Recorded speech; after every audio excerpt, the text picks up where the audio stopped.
Okay, okay, let me go across to Wing Commander Bakshi. First tell you that we are all discussing the perception, we are all discussing the nature of their thinking, we are all discussing what is the nature of the thinking, we are not discussing what we should do. The first thing which should have been done is that ask the Chinese before today's meeting that please go back to the original line and 2 kilometers the other side. We should have got 2 kilometers the other side and then held the meeting. Why are we always saying Chinese are showing aggression? Yes, they are showing aggression because they can show aggression. The question is, what stops us from showing aggression? Why are we not violating all the time? Why are we always whimpering and crying? That is our problem. And this is what I can see today. Everybody who comes, we are describing what is their mindset, what is their, yes, we all know. Who wants to know what their mindset is? I want to know what is the action we should have taken. Why did they come in 3.5 kilometers? Why did it happen? How did it happen when we were all aware for the last 4 years that that's what we are doing? We are not talking of that. Why are we trying to pull our punches and hide behind shadows? This is what we should avoid doing. And China is getting this idea from us. Yes, China knows our capability, but China knows the capability of the soldiers, middle level and junior officers. That's what China appreciates. But China very well knows we get buckled down under pressure. We are politically weak. China knows it. And that is why he's taking advantage. Otherwise, he wouldn't have dared to take this advantage. Why are we not speaking the truth? The truth is that we should have held the meeting when the Chinese would have gone back from their original position from where they violated. This is the thing. Everywhere they have built, look at the logistics they have built right from Aksai Chin right to the high ground on the Tawang, where they have the radars put at 3 places and airfield put at 4 places. This is our weakness. Chinese are going to, of course, take advantage of it. And then on top of that, we use the word perception 5 times, but we never talked of the reality. Yes. Wing Commander Bakshi, I think Sriram Cholia wants to respond to you. He's been, putting his hand up. Sriram, you want to respond to that? Yeah. Niranjan, the notion that we are politically weak is baseless. Polities in China and India. There is a difference in the type of polities in China and India. This is a democratic country. We are having endless discussions on television, in print, on online, free, media and freedom of expression, because of which we are able to often complain about Chinese intrusions. But it is a fact, it is a military fact that cannot be denied that we also transgress across the LAC as per their perception. And Major Gaurav Arya was mentioning that he himself had physically crossed the LAC and gone over into what the Chinese consider to be their territory. So it's just that they don't make a hue and cry. It's a closed system. There's complete censorship of the media. Nobody is allowed to question or even challenge the PLA or the Communist Party. So that's why there is also a gap in the political perception. It's not just a military perception on the ground.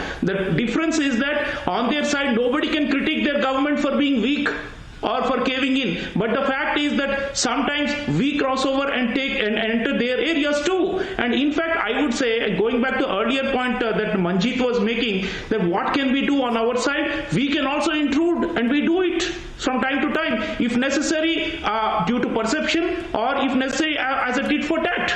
So there are ways and means by which the Chinese understand. This is a long LAC. There are so many sectors, many parts which are undemarcated. There are areas where we can also get cut through. We've got a mountain strike corps. Let us not underestimate ourselves and believe that we are somehow, sitting back and letting them grab whatever they want. I think our leadership is very firm. It's just that unlike the Chinese propagandists who sometimes go ballistic and start warning and threatening India through their mouthpieces, we tend to be a little softer, but I think we are still soft but carrying a big stick. And I don't think that we are in a position where we are just caving in. I think that is a wrong notion. I believe that both our forces on the ground as well as the political leadership is very firm on one matter. National, sovereignty is not for sale. We are not going to yield just because the Chinese have come in one area. There is a whole, let us look at the bigger theater and think about where are the ways and the means and the nooks and crevices where we can also apply pressure on them, and we do apply pressure on them, and that's why they often withdraw. Why did the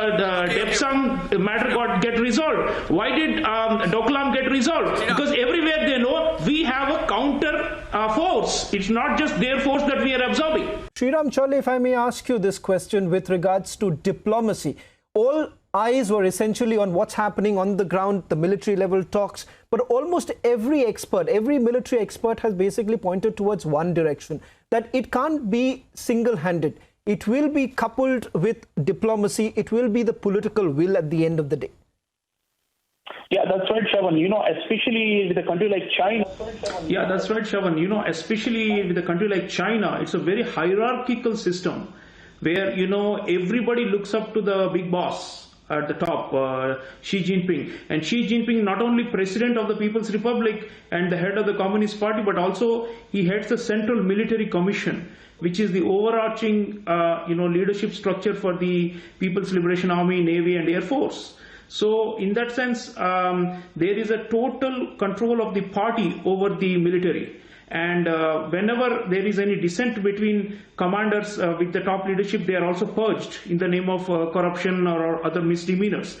So I think they have always been looking up to the top direction, as they call it, or guidance. So surely if we simultaneously have a line between Prime Minister Modi and President Xi Jinping, it is not going to harm our cause, because end of the day, neither the Chinese nor us, as many of our esteemed panelists from the military are saying, we don't want a firefight. We don't want fatalities. We have avoided these for many decades. But of course, the thing about China is that it looks at India in the sense of a potential challenger or a competitor.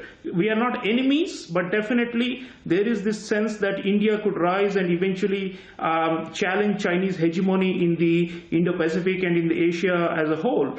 So I think if you look at the world situation, the diplomacy is going to be central for us to be able to manage this problem. We have always used the hotlines, so to say, between the top leaders to be able to diffuse these tensions. And the two summits, Wuhan and the Mamallapuram, these were not in vain. Remember, 2017 onwards, we had noticed that there was a significant de-escalation, and that we had managed to keep these kind of incidents under check. But now, unfortunately, this has come up. But even this, I'm pretty sure will be, they will be repelled. The Chinese will step back, and we will also take commensurate measures. But the issue is really, why not settle the boundary dispute as a whole? That is the largest strategic question which requires diplomacy. I mean, we have done so many rounds of negotiations, Shravan. More than 2 decades we have been talking and talking, but there is no final demarcation. And the reason for that, I see, is because the Chinese think that as long as India that's exactly the point, Sriram Chaule. Balancing force to China. As long as India has a Sriram Chaule, sorry to interrupt you, because you make a very pertinent point as far as the LSE is concerned. It's the Chinese perception versus the Indian perception.